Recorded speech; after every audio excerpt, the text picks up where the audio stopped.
Good afternoon, everybody. Uneducated Economist here. So I was just reading this article. I'll leave a link down in the description.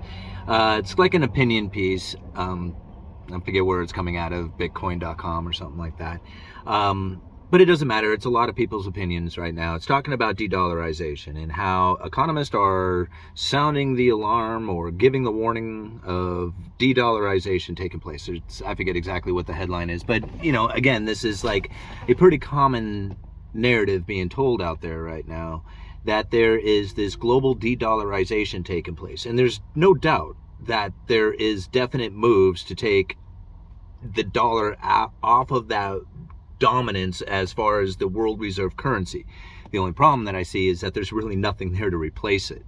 And that's a lot of what this article is saying, is that, here's all this evidence of de-dollarization taking place, but then really at the end of the day, there's no currency to replace it. Even the BRICS nations who are going to dethrone the dollar don't have a replacement.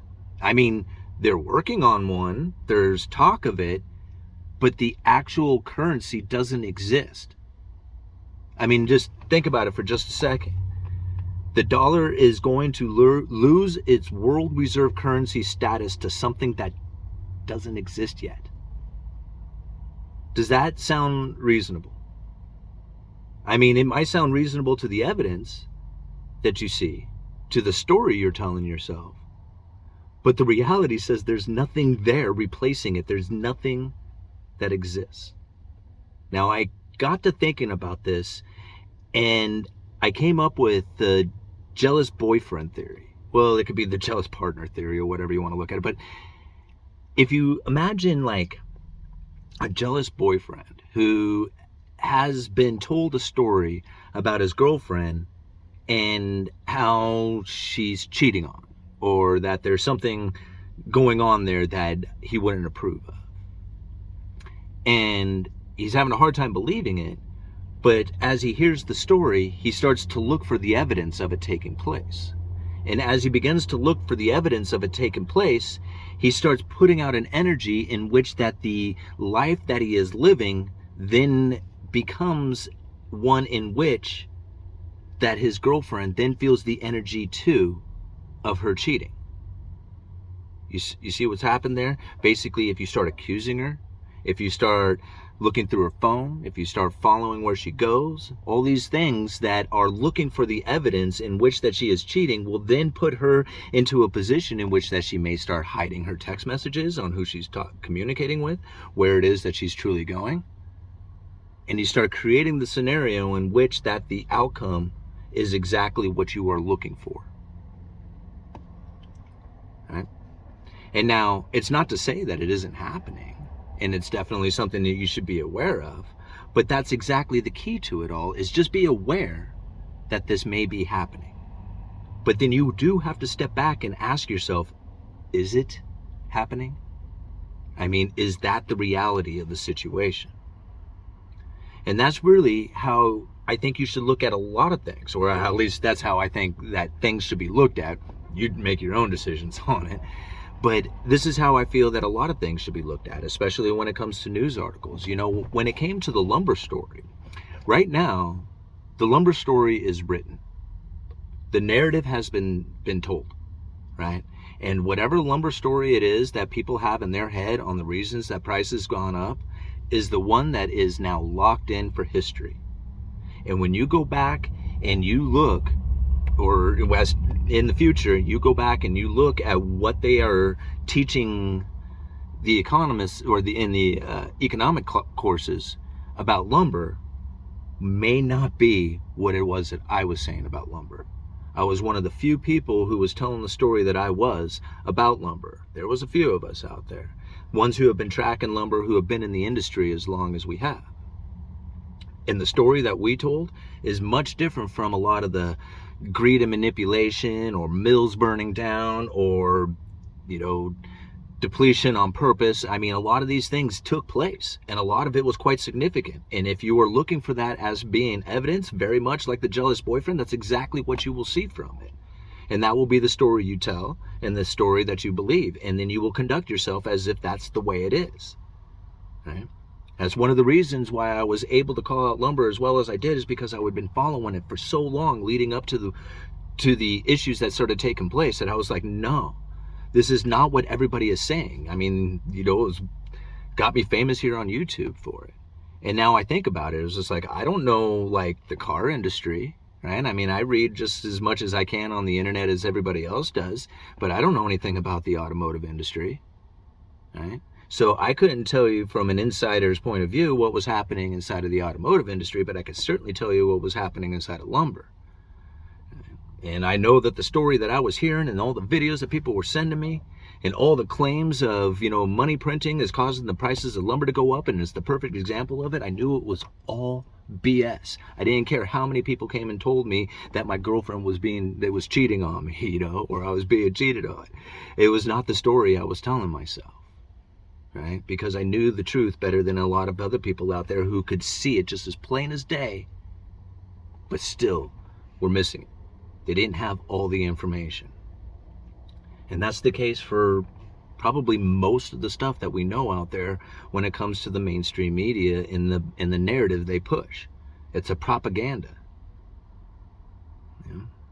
And it's pretty obvious when you look at it. The key to this is to take what this information is and how is it meaning for you, right? And now when you take in this meaning, if you are emotional about it, like, oh my gosh, my job, or what's, this is aggravating or frustrating, or this is super exciting, stop for a minute, right? Take a minute to recognize what is happening right there. Because if you add emotion to a thought, it'll turn into a belief. And if you add evidence to that, you will be convinced of it, right? So that's why, like, even the information you get here on my channel, right? I always tell people it's just a small piece of the information that you should be collecting out there with all the other information that everybody else is talking about. And hopefully by the time you have gathered all this stuff together, you will be intuitively making the right decisions for yourself, because there's nobody out there who could possibly say what you need in your life but you. Right? I don't care who it is on TV or what book you read or whatever, right? If you are not looking at this for your own self, making the judgment on every single issue that's taking place out there, and not just following the narrative, right? Believing what somebody else has to say, it's very difficult to absorb it in such fashions, but that's exactly what it is what meaning you're giving it, right?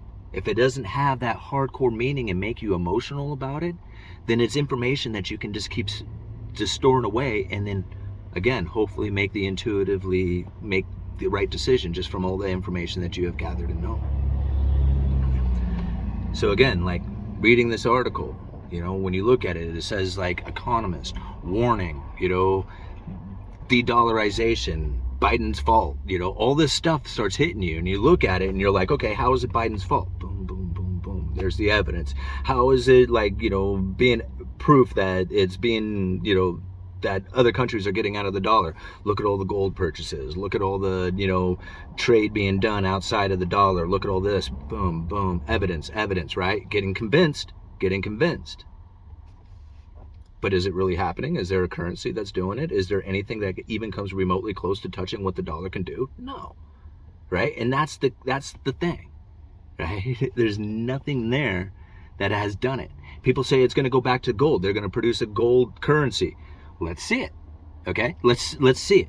Let's see the evidence of a gold-backed currency that is going to dethrone the dollar. I would love to see it. Okay? But it doesn't exist. And to pretend that it does and say that you have to get out of the dollar, what are you going to get into?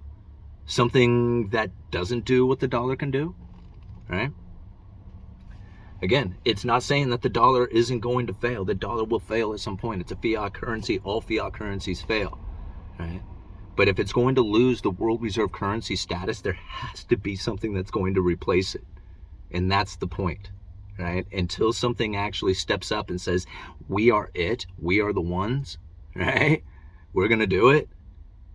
The nation, the gold, the Bitcoin, something that comes even close to doing what the dollar can do. Yes, it's being dethroned, but to what? Nothing. Nothing's there, right?